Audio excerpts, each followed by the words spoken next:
Greggy here. I am at Sheetz in Waynesburg. It is Wednesday, and I'm going to be completely transparent here when I say this.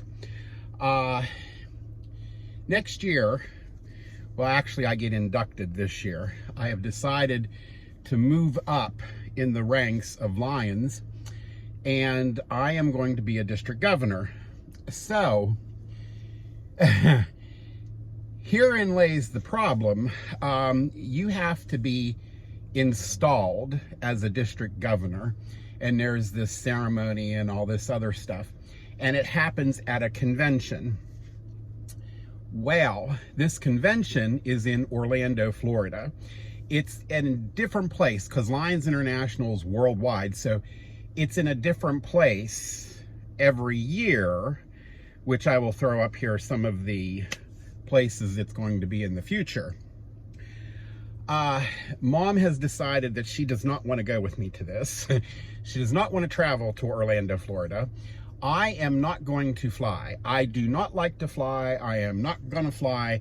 I watched this video about taking a mobility scooter and a wheelchair on a plane, and after having to go through all the security, all this, all that, I said, no, we ain't doing this. So, now, herein lies the problem. This Honda Passport is a wonderful car. I really like it. I just don't like the wheelchair hanging off the back of it. And I really don't want to go out and spend another $3,000 for another wheelchair that folds up or a scooter that breaks apart. I mean, my next thing probably will be a scooter. The arthritis in my leg is not getting any better. And so even though I've lost 100 pounds and next month I'll be having gastric sleeve surgery to cannibalize fluid, which I'm still not sold on that this is going to work, but everybody wants me to have it done. So I decided, let's just do this and see what happens. So, and I am looking on the bright side. I mean, you're going to have to get new clothes, you're going to have to do this, you're going to have to do that, whatever. But getting back to this convention, if I were to drive this Passport to Florida, it would be $100 more in gas than what it would be for electric. Okay, so that means, do you want to get an electric car? Well, the answer to that is yes. I've been pushing to get an electric car for the last 5 or 6 months. The reason being is when we go to West Penn Hospital and come back from West Penn Hospital, it's usually a half a tank of fuel. And if we are to do this district governor thing, which, you know, moves me up in the ranks of Lionism, which is fine. One of the things that I'll have to do is go visit all the clubs in the district. Okay. There are, I think right now, 41 clubs. And that comprises a 3-county area: Westmoreland, Fayette, and Washington. Okay, that's fine. So, do you want to put miles on end on this Passport, or, and right now it's got 67,436 miles on it, or do you want to go electric, where it's going to be a whole lot cheaper to go electric than it is to go gas? Okay, and how do I know that? It's always cheaper to charge at home. So that means you're going to put a level 2 charger in, and it's the same type of electricity that you have running on your washer and dryer. It's a 220 volt thing. You run it to your fuse panel or whatever, your circuit breaker box, whatever. You have to have an electrician install it. Unless you're an electrician yourself and know what you're doing and you're going to do this, you get the electrician to do it because it has to be to code. All right, so you have to get yourself a charger. Now, if you buy a brand new vehicle, usually one of the options of the brand new vehicle is they will put a charger in for you at your house. There are 3 types of chargers. There are level 1, which you just plug into a 110 outlet, but that takes forever to charge. A level 2, which will take anywhere between 8 to 12 hours to charge. And then there's level 3 DC fast charging, which is what you see at these gas stations like the Tesla chargers and all that kind of stuff. Now, how do you know how much it's going to cost you to charge? Well, you can look up, it's by kilowatt hour, and you can look this stuff up at your power company. And what you will find is that on off-peak hours, the charging rates or the electricity usage is very minimal. How much minimal? Well, let's say this. Let me just say this. If I fill this Passport up with gas completely full, it's usually about $45 to do that with. And that's going to Sam's Club in Morgantown. That's the only really place that we buy fuel, because A, we can put it on, and this is food for thought here, we have a Sam's MasterCard. You can put it on there, and once you do, you get cash back that you can use inside Sam's Club. For example, tonight I went and got groceries in Washington, was going to meet up with a friend, and I didn't because they had an emergency. Went over to Sam's Club, got my shopping done, and I had $20 in Sam's Club cash that I took off the bill. Where did I get all that $20 in Sam's Club gas? Well, that comes from buying gas, because you get 5% cash back at Sam's Club. So we go up there and get the gas. All right, or go down there to get the gas. Whatever, however you want to look at it. And last week, it was $2.58 a gallon. All right. Now, I was getting low on fuel tonight. I went to a Speedway. It was $3.44 a gallon. $25 took me one tick mark over half, because I was almost empty. So it took me one tick mark over half. That tells you how much money it costs to fuel this Passport. Now, flip over to the electric.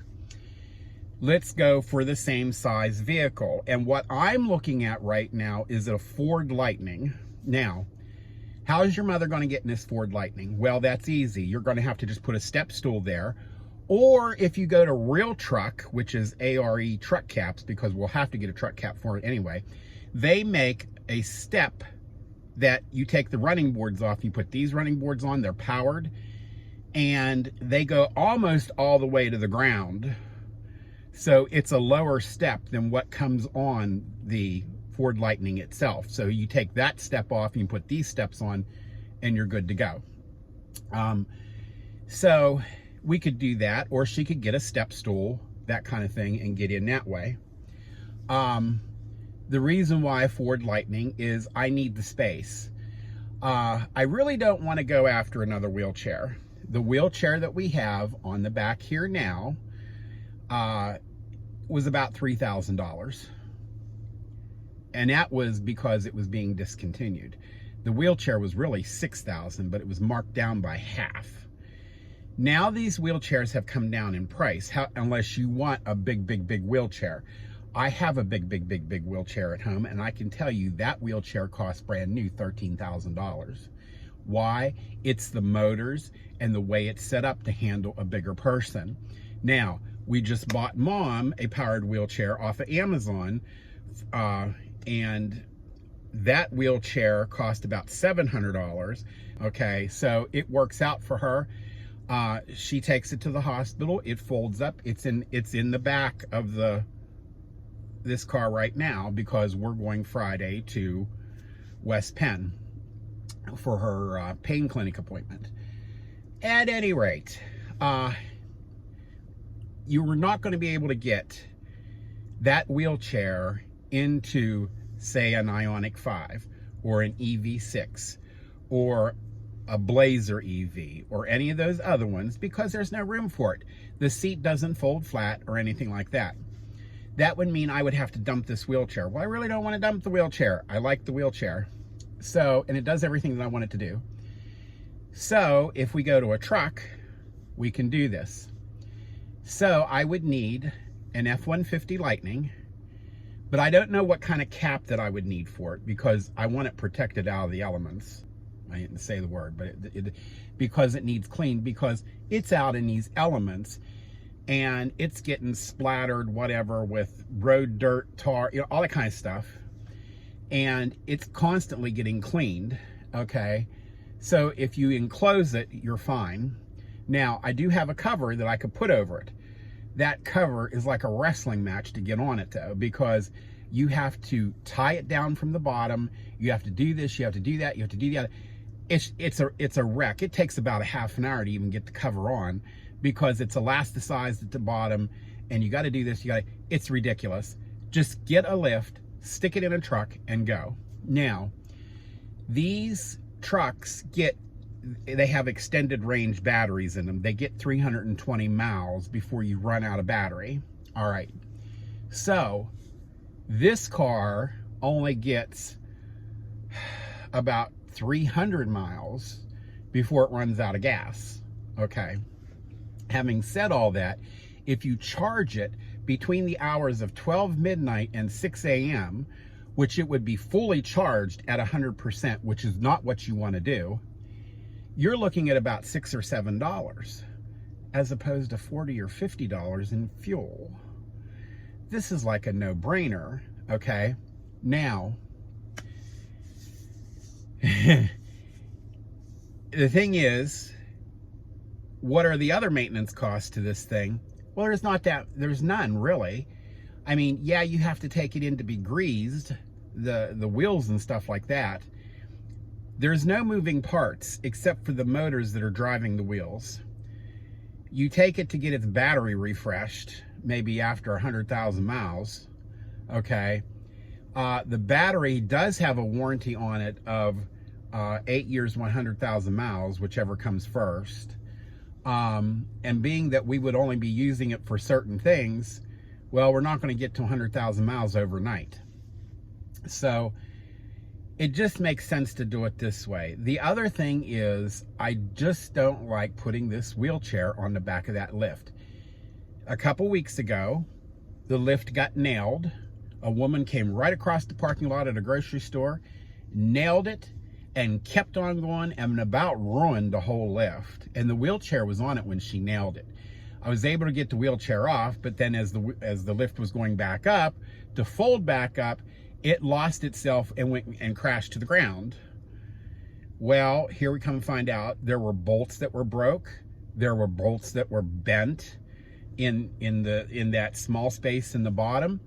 And she shifted the platform in such a way that the tie-down straps, there were 2 of them that actually had to be replaced. There was about $180 worth of damage done to it.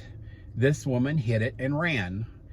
And, well, I'll just put it out there. The state police were of no help. Go fill out this AA 600 form or whatever it's called online and send it in. And so I did, and nothing came of it. There is video at this grocery store. Supposedly, they went to see the video, but I never got a phone call back.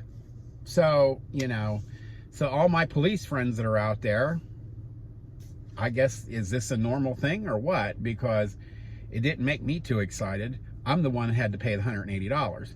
Now, insurance said, we'll give you your $180 because you have a 0 deductible and you never had any accidents and this and that and everything else. And she hit you, you didn't hit her, and yada, yada, yada, yada. And I understand that, and that's fine.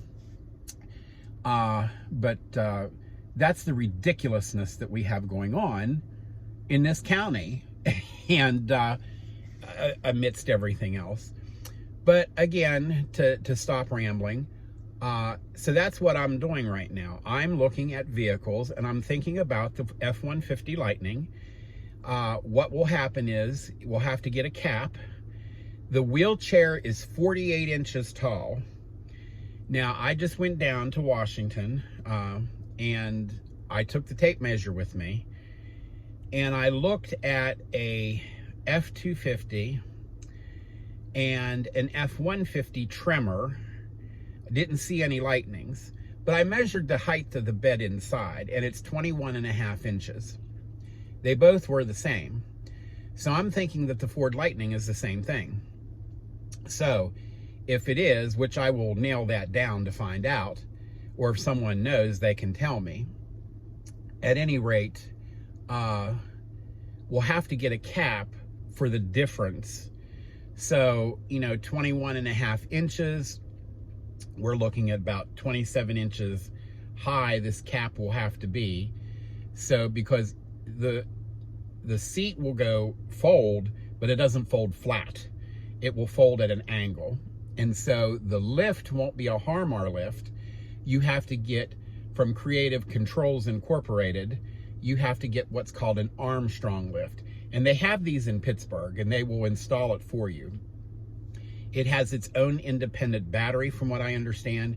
So it doesn't even have to be tied into the truck's battery, which is fine, because the way these EVs run is they have the main battery that is on the bottom of the truck or the vehicle, and then they have a 12-volt battery which powers all the electronics, and that's what you connect into. For example, every one of these ICE cars or internal combustion engine cars, the main battery that you have for it is what you hook to run that lift in the back, or run your lift that's in your truck or whatever. It has to hook to the main battery. So they run a cable underneath, which is a wiring harness underneath your vehicle, and tie it up underneath your vehicle, and then go up through to the engine block and get to the battery, and then hook into that battery, and then that's what runs your lift in the back.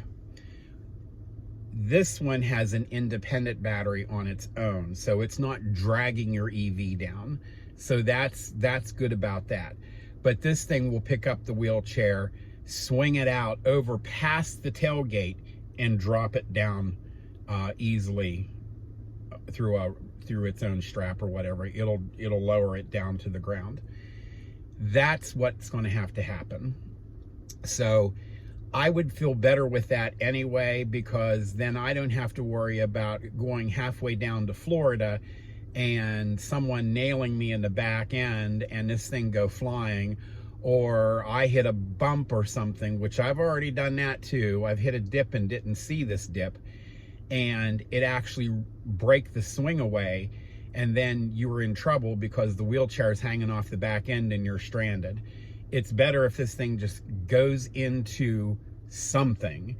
And there are no EV vans, so you will have to go get an EV truck. So that's what my video is about tonight, and what I've been thinking about and everything. And hopefully we can get this done before Orlando comes, which I think is in July, August, and that kind of thing. And then I am district governor. Don't know what to say about that, but yeah, so that's what's going to happen. All right, well, it's Greggy. I'm going to sign off right now, and everybody have a good week, and we'll see you soon.